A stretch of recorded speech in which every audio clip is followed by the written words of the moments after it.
1.2 million students, says the website. Job outcome statistics say none anywhere. We review it so you don't have to. Boot.dev teaches backend development. Python, Go, databases, the server side of the internet.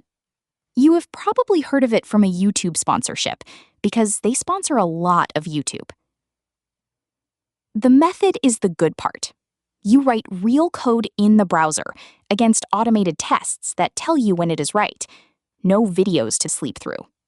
It is gamified, with experience points and a leaderboard, and people who finish courses say the difficulty curve is genuinely well built. The first couple of chapters of every course are free, which is more than most platforms offer. Now the numbers. The price has moved recently. Sources checking this year found anywhere from $49 to $59 a month, or roughly $350 to $400 a year. Check the pricing page the day you watch this.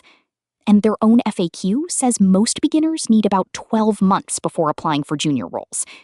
Do that arithmetic against the monthly price, and this is a several $100 decision.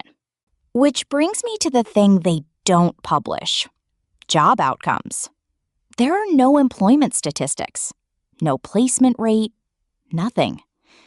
The certificates are completion records, not credentials employers check. Trustpilot sits around 4 stars from 200 or so reviews, while the website displays over 6,000 hand-picked testimonials.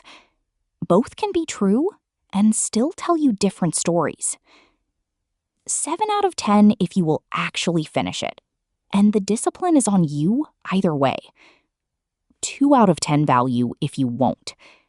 The Odin Project and Harvard CS50 cover similar ground for free. If that was useful, hit like and subscribe to Misa Reviews, and turn notifications on so the next one finds you. See you in the next review.